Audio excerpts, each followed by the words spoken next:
It's Nolan. What's going on, y'all? It's the kid J Nolan here. Oh my goodness, y'all. Before we even get started, y'all know why we here, but before we get started, make sure that you like and share this video. All right, we need more support. We're trying to get that race to 10K. We somewhere near 6,800, something like that. We're trying to get to that 10K and keep growing from there. So make sure that y'all like and share this video. Subscribe. All right, tell a friend to tell a friend what's going on over here at this J Nolan YouTube channel. Now, is it just me, or does it feel like the allegations can't stop? They won't stop. Bad boy. Like, his desk right now, Diddy's desk is just like, take that. Okay? Now, unfortunately, I don't mean to make light of nobody's situation, you know what I mean? Because these are really serious allegations. But today we've been introduced to a whole nother round of allegations against not only Diddy, but also his partner Harve Pierre. Now, y'all know about a week and some change ago, allegations came out on Harve Pierre individually from a Jane Doe. Now we've got a new Jane Doe from back in 2003, and she was allegedly 17 years old at the time. This is a whole new lawsuit. This is a whole new story that's come out. Sean Combs accused of gang of 17-year-old in new lawsuit. And when I say, y'all know we're talking about grape. Jane Doe alleges Combs, former bad boy president Harve Pierre, and a third man trafficked her at Combs' New York recording studio in 2003. I don't know. Y'all did this in the studio? In the studio? That's crazy. The plaintiff, identified as Jane Doe, alleges that she was flown on a private jet from Michigan to Combs' recording studio in New York, where she was by three people, including Combs, Harve Pierre, the president of Bad Boy Entertainment. So number one, they flew her out, okay, on a private jet from Michigan to New York. She's 17 years old. I'm curious if she was a singer, if she was an artist, an aspiring artist that was trying to get on, because we heard these same type of stories about the Pied Piper, right? The so-called king of R&B, the fallen king of R&B, I guess we could call him now. According to the suit, Combs and his associates plied her with copious amounts of drugs and alcohol. The same story. The suit alleges that Combs forced himself upon her over a bathroom sink while she was in and out of consciousness, and that Combs then watched as a third man also did the same. The woman decided to come forth after reading about another lawsuit filed last month by Cassie, who accused Combs of forcing himself and beating her over a course of a decade.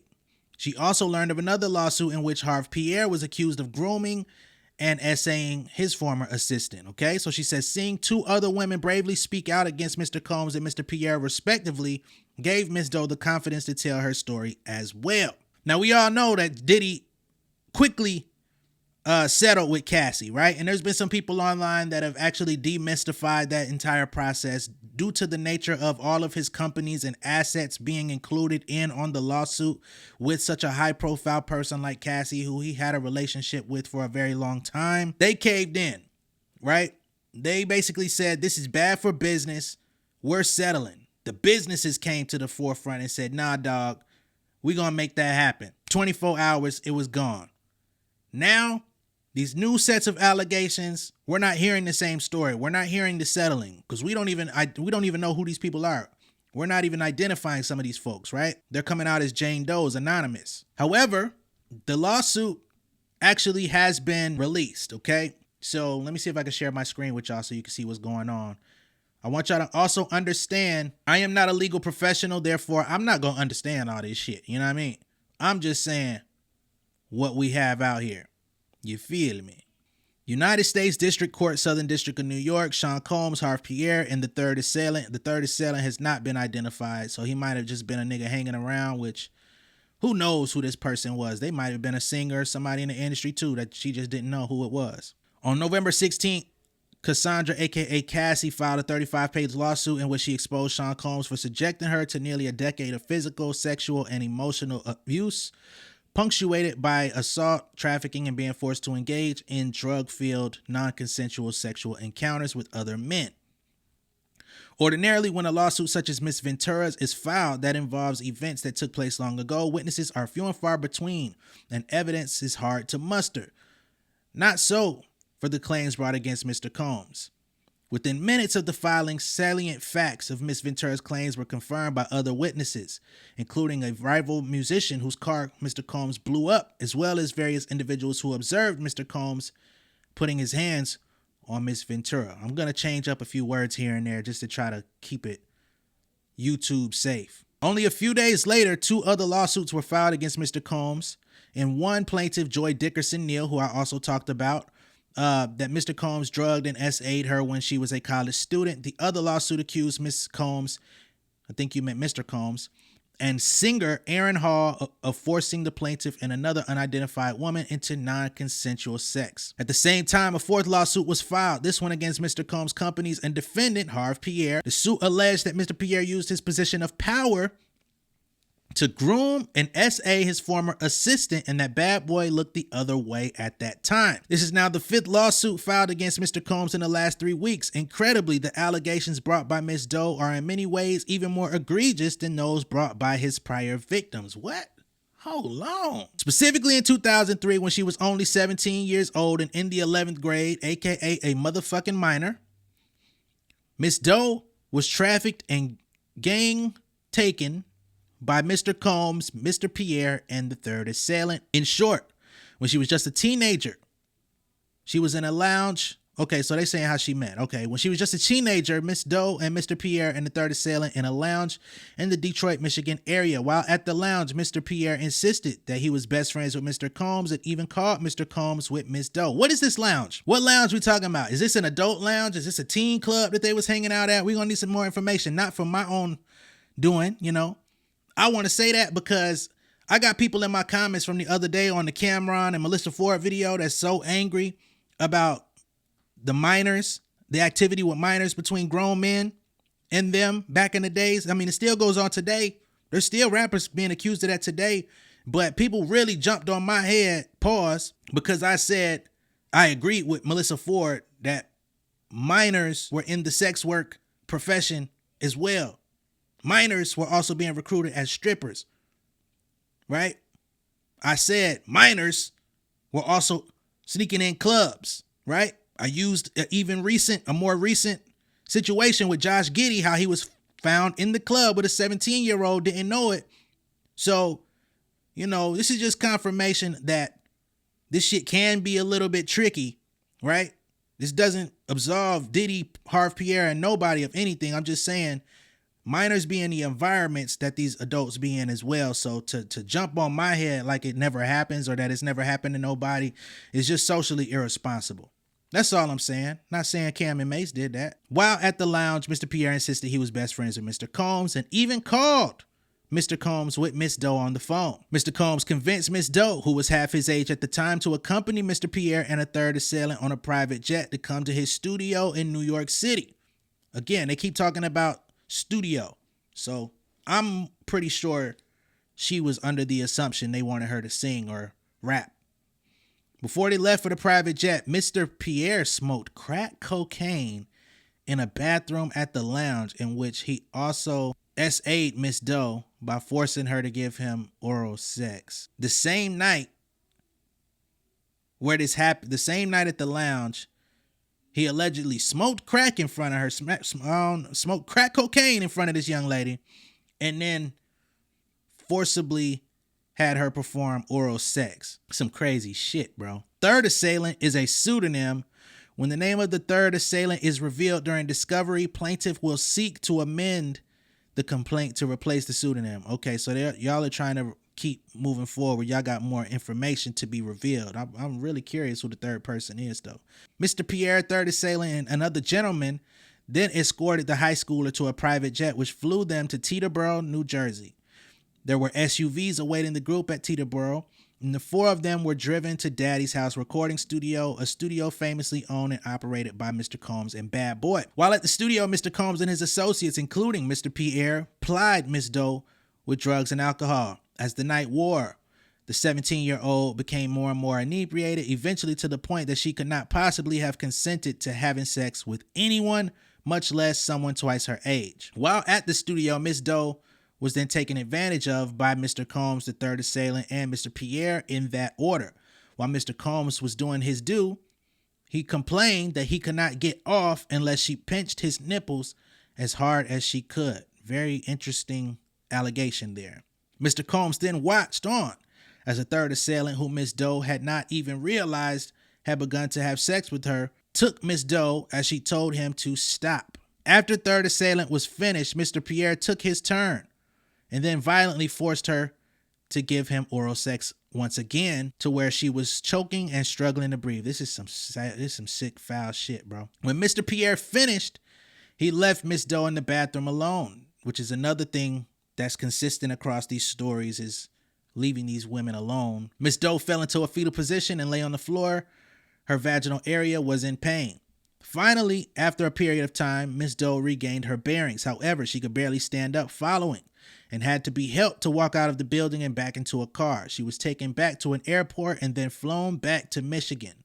So she was only there in the studio to be taken in the bathroom and then taken advantage of, then sent back to Michigan. Ain't that some crazy shit? However, she has very limited recollection of her transport home and only remembers being in her car sometime early in the morning. Unlike many victims who have come forward after decades, Miss Doe can prove that she not only met Mr. Combs on the night in question, but was in the studio in New York City with him on that night. Remember, when viewing these, Miss Doe was 17 years old. So this is the young lady sitting on his lap with her face blurred out. God damn. God damn. So we see that in 4K. All right. She's got a little jean skirt on. She's seen in the studio, the PD. You see her in the studio. It's the same girl here, same outfit. She says she was 17. Miss Doe has lived with her memories on this fateful night for 20 years, during which time she has suffered extreme emotional distress that has impacted nearly every aspect. Hold the fuck, you know what? 17 sitting on this nigga lap? Fuck. Skirt rising up. And he throwing deuces like, yeah, nigga, what's good? That's fucked up.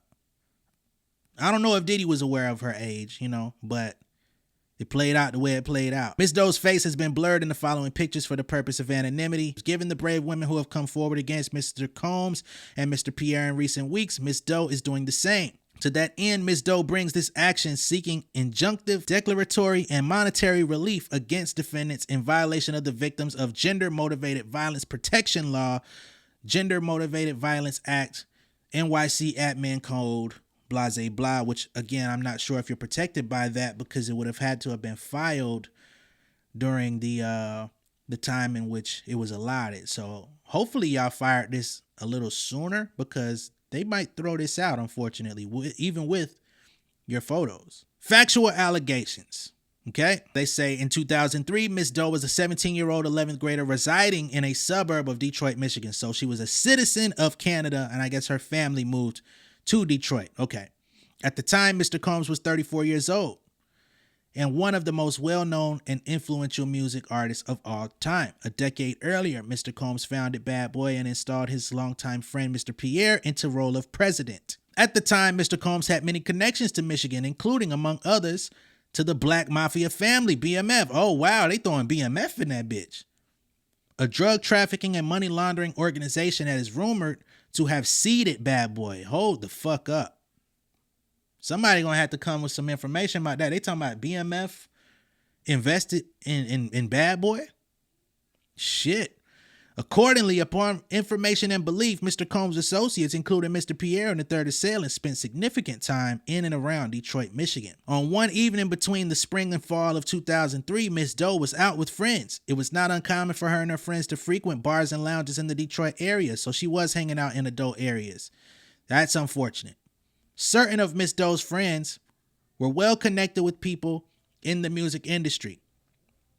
On the evening in question, Miss Doe was with friends in a lounge when she was approached by who she later learned was Mr. Pierre. Mr. Pierre was with his own friends, including the third assailant. Mr. Pierre, the third assailant, and their friends were dressed all in suits. Mr. Pierre repeatedly complimented Miss Doe's appearance, saying that she was hot, among other things. He then began talking about his self-described best friend and brother, Mr. Combs. Specifically, Mr. Pierre continually stated that Mr. Combs would love to meet her. Mr. Pierre even called. Okay, we got that. He called her on the phone and said that he would love her to come out. Okay. Shortly thereafter, Mr. Pierre directed Miss Doe to go with him into the bathroom. We talked about that.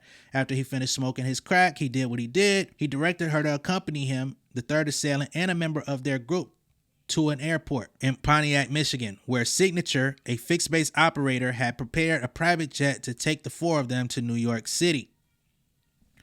Damn, where your friends at? You was in there with friends. Nobody in a jet. That's a tough one. Because they probably didn't know what was going on, but somebody should have accompanied you. You know, you should have been able to consult with somebody about leaving and flying out to New York the same night. It's fucked up. While the evening became a blur, Miss Doe does recall Mr. Combs, Mr. Pierre, and the third assailant hitting on her incessantly, stroking her body, asking to see her ass, and telling her how hot and sexy she was, which, as we saw in that photo, her skirt was rising a little bit. Various other pictures were taken in the studio that night, leaving no doubt that Miss Doe was in Mr. Combs' New York City studio with Mr. Combs on the night she was SA'd. All right, so we get to the prayer for relief section, which is where she states what she wants, okay? So, prayer for relief. Wherefore, plaintiff prays judgment be entered in her favor against defendants and each of them as follows. A, for a money judgment representing compensatory damages, including consequential damages, lost wages, earning, and all other sums of money together with interest on these amounts according to proof. B, for a money judgment for mental pain and anguish and severe emotional distress according to proof. C, for punitive and exemplary damages according to proof. For attorneys' fees and costs, for prejudgment and post-judgment interest, and for such other and further relief as the court may deem just and proper. I do wonder how she plans to prove lost wages. Was it that she couldn't work due to stress, pain and suffering, depression, like she was just debilitated for the past 20 years that she couldn't do anything? You know, I'm not trying to victim shame or blame, but I'm just asking if that's what that means. Again, I told y'all I'm not a legal professional. All I know is it's some fucked up shit, man. If y'all did this shit, y'all got to go down. Y'all got to go to hell in a cell. Y'all got to go to hell in a cell. If y'all did this shit and she's able to prove further, you know what I mean? Because it looked like she got more information, more proof to be had. If y'all did this shit, y'all deserve to go to hell in a cell. All right? Now, Diddy actually has come out and says he's not taking this shit no more. Okay? As y'all can see, I've covered my face here. He says, enough is enough. For the last couple of weeks, I have sat silently and watched people try to assassinate my character, destroy my reputation, and my legacy. Sickening allegations have been made against me by individuals looking for a quick payday. Let me be absolutely clear. I did not do any of the awful things being alleged. I will fight for my name, my family, and for the truth. Sean Diddy Combs. Gotta be honest with y'all, man. This is a weak statement. It's a very weak statement. And I don't mean weak as in strength. I mean weak as in like convincing nature. It's a weak statement. For somebody with all these allegations on you, you got 4 egregious lawsuits claiming that you is the ultimate nasty. And all you can say is enough is enough. Nah, bro, y'all, you and your legal team got to prove that enough is enough. You're going to have to prove that y'all got enough, okay? Because she got photos with you on your lap, and she said she was 17, okay? You're not her daddy, not her brother, not her uncle. So we're going to have to understand what the fuck was going on there. Why she had that little ass skirt on, and y'all present, she's 17 years old, right? Again, y'all may not have known her age. I'll give y'all the benefit of the doubt on that one because a lot of people have been fooled. But y'all gonna have to... Hey, bro, did you look at this lawsuit? Did you look at that shit before you put this out? Or did you put this out when you heard of it like everybody else? I don't know. I don't know what you did. But it sounded like you did too much, my nigga. Now, the Locks were actually up at the Breakfast Club yesterday. And this is Styles and Chic, no Jadakiss. But they actually spoke a little bit on the situation. Well, they didn't really speak on it, but I guess they're doing like a Locks and Friends tour with Mary J. Blige and some other people. When asked if Diddy would be present, they made it very clear he would not. and I'm gonna play you guys the audio of that just so y'all could hear what the guys from the Locks had to say. Now was Puff one of the friends, but in light of the circumstances, definitely Puff will not be there. Okay, Puff will not be there. Styles said, I'm not even playing with y'all. We not even team. Puff will not be in the building. I'm saying it would make sense, right? Not right now. Not right now. Not right now. It wouldn't make sense. So we got Mary J. Blige in the building, baby. Crazy. MJB. You know what I'm saying? That's gonna be sick. Jesus. Have y'all spoke to him or no, not at all? Nah, man. To my Diddy. Styles said who? Okay, never mind. Nah, I didn't know who you meant. Nah, I haven't spoke to him. I mean, somebody should. Somebody. No, no, meaning like somebody should reach out. I heard, because I had heard 50 say that before, right? 50's like, yo, somebody better reach out to him, man. No. And I think they should. That was crazy. Somebody definitely should. But somebody should talk to somebody, a therapist or something. Yeah, for real. Yeah, he definitely should go talk to somebody. Absolutely. He definitely should go talk to somebody, and probably the people he hurt. Absolutely. If they'll give him the air and time. If he did, because it's still allegedly, yo, you it's still beat me to it. Allegedly, P for now. Allegedly. I didn't say how he hurt or what. I didn't even say it sexually. Just in life, everybody, not just Puff. Everybody. Like if you have a chance and there's somebody you hurt in life and you in a better place in your life, it's a healthy thing to reach out and just say, you know, my fault. If They you going take hard it, on that kid though. yeah, Damn, man, every little thing, right? I'm not saying wrong or right. I'm just saying that. I read it was like, yo, Puff had sex with all his artists, big, even the Locks. I'm like, damn. I didn't see that. I didn't see that. You gotta get off there. Yo, he did Get this off and the that. nigga neck. I didn't see that.